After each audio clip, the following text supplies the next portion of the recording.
How am I lying to myself? I mean, this is an interesting comment. I don't know what you mean. How am I lying that it's going to not be one of the better? I've seen our left tackle. I've seen our center. I think both our guards, we've gotten a lot bigger. The question mark I really have is how well are they going to play as a unit? I don't know. I said the majority of teams, there's 18 teams now. That means they got to be better than 8 teams of the 18 in order to have better than the majority of them. I don't know really where you're maybe lying to yourself to think that there's 10 offensive lines that can be better than USC's offensive line. So I mean, I don't know how I'm lying to myself. I didn't say USC's got the top offensive line, in the Big Ten or the country. That's not what that would probably be lying to myself. But I've been high on this offensive line for almost a full year now, and I think it's going. I think that this group. Sorry, I wasn't high on USC's offensive line last year.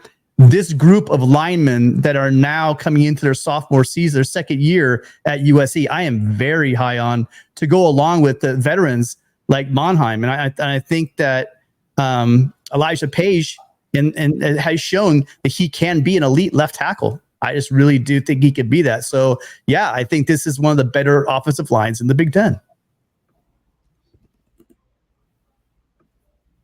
I mean, you guys could call it optimism, but start calling out some offensive lines that we know are better than that offensive line I'm talking about. I mean, you probably it's not as though anyone's saying that Purdue is going to have a better offensive line than USC. It's not as though Illinois is going to have a better offensive line than USC. It's not as though Indiana is going to have a better offensive line than USC. I mean, Tim wasn't saying best in the Big Ten, just better than most, hey, I'm a Josh Henson skeptic, and I still would say that USC is going to have a better offensive line than most of the 18 schools in the Big Ten. I don't have the Phil Steele publication in front of me, but it'll be interesting. Maybe next week we can go through his rankings of USC in the Big Ten, his position unit rankings, to see what you guys think. Yeah. Yeah, I don't know. That came as a surprise to me. I didn't think I'd get that much pushback. I mean, it's not like I'm delusional. Like I'm just throwing it out there because I like USC. Anyone that watched that offensive line play, in the Holiday Bowl, they did a solid job. And I really do think kicking Monheim inside, I mean, he's learning a new position, but I think he could be really solid. I think it's going to be a huge improvement in the interior of this offensive line. And I know that the left side is going to be absolutely solid with Page. I mean, those are two things I'm hanging my assessment on, are those two things. Could I be wrong? Absolutely. I thought last year's offensive line was going to be really good just based upon the pieces that they brought in. I mean, it's a unit where you really don't know until there's live bullets and they're sitting there and they're playing together as a unit. I mean, it might fall apart. That's a very serious point, but I just don't see it. I don't think that that's going to happen because we got a little taste of it. I mean, those guys, they threw them together at the end of the season against a pretty good pass rush. I mean, Louisville gave Notre Dame fits in their game. This was all over the quarterback, and USC did a pretty good job protecting Miller Moss. So there you go. There's a super chat for you, Mark. There we go. DML, we appreciate you being here. Thank you so much for the contribution. I just can't wait for the Big Ten to find out how much of a choke artist Oregon is as a football program. 5 stars, 4 stars, they'll find a way to always lose. Well, I would say that Oregon is set up extremely well. If you ask me right now what the Big Ten championship game matchup is going to be, I would say it's going to be Oregon and Ohio State. That said, if Lanning does not have Oregon, and I'm going to say, Oregon's pretty much a slam dunk for the playoff since the playoff is now 12 teams.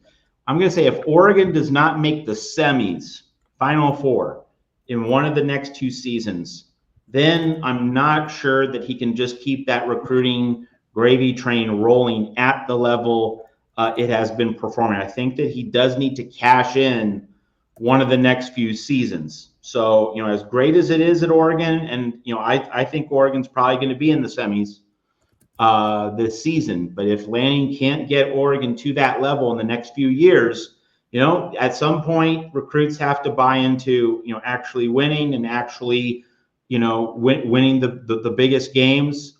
Will he be able to sustain that if he falls short again in a big game, much as he has against Kalen DeBoer last year, on also the other games that slipped through his fingers in 2022. So it's high stakes poker for Dan Lanning, that's for sure. Whether he's going to fail or not this year remains to be seen, but there's certainly a lot of intrigue around that question.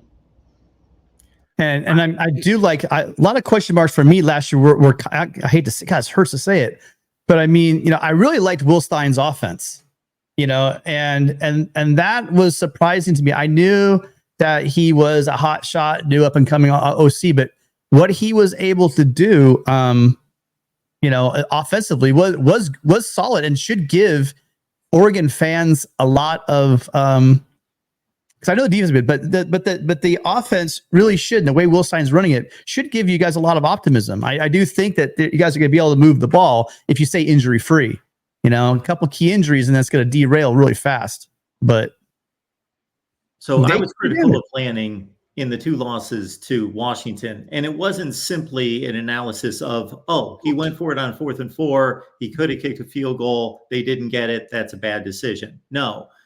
There were real football reasons and game management that I don't have at the top of my head, remembering time, score, flow of the game, all of those things. But I know at the time I was extremely critical, and there were other reasons why, not just that it didn't work, but it tactfully, in a tactical way, was not the decision to make. The play that he called, it was like 4th and 4. They were out near midfield, where they were still able to get the ball back one other time and then miss the field goal at the end in Seattle. But you're like throwing a prayer to a wide receivers and say, like, they didn't draw up anything of consequence to get anybody open on a 4th and 4 play.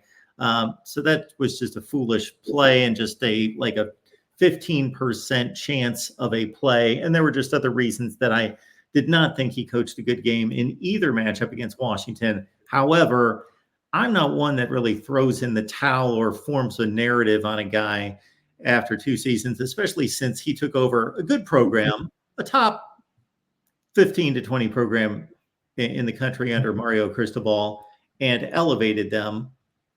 They had a really good season. They won the Holiday Bowl the year before. They went 10-3. They were a top 10 team. This past season, they were even better than that. They were one of the 7 or 8 best teams in the country. But they just didn't get the job done, of course. And they outgained Washington by about 150 yards in that matchup in Seattle. So, yeah, he has something to prove. But I watched Tom Osborne lose a lot of big games for about 10 or 15 years, and others like Bobby Bowden, and then they kicked it through. And this is the one that keeps going back and forth all the time. People keep saying that Lanning was offered the job and turned down the job at Bama. But I've always wondered, do you guys on the panel, I'll ask you, Mark, flat up, and you, Matt. I mean, if you're hiring, don't you pick the guy that beat him twice? And it's not like DeBoer is some scrub. I honestly, even at the time and even now, every time I see this, it was Kalen DeBoer was the guy that had the lesser roster. He had a great quarterback, solid offensive line, good corner that's now over at Oregon right now. But in reality, Oregon should have won that game and had the better players as far as the overall roster is concerned. And he just could not beat DeBoer. That was a thing that USC got heat for, is we got lost twice to Utah, and in our season going 11-1.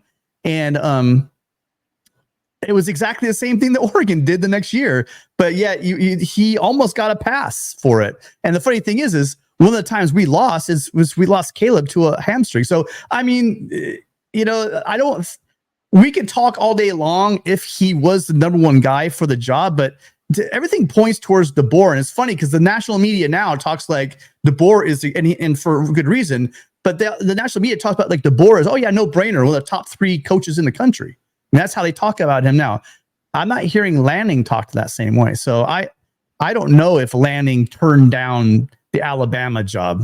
I mean, that's never been verified, but I hear a lot of Duck fans throw it around quite often.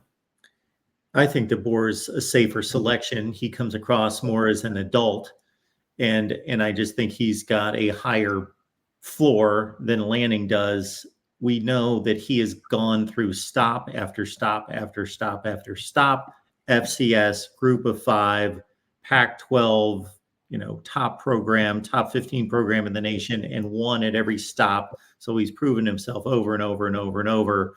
Where Lanning walked into a great situation at Oregon. He's had 2 nice seasons. I think he has just proven far less. And so Alabama was going for, from a personality and approach standpoint, more of an Alabama established SEC kind of guy, and less for the hot shot that could not turn out to be quite as good as what he's shown to be early. I mean, what DeBoer's done, even going back to Fresno State, and then what he did at Washington. Sure, it's kind of meaner. He didn't have a huge resume of seasons and wins, but what he has had, he's been dominant. So yeah, that's why I know. Matt, your thoughts on that? Do you think, or you don't want to weigh in on that at all?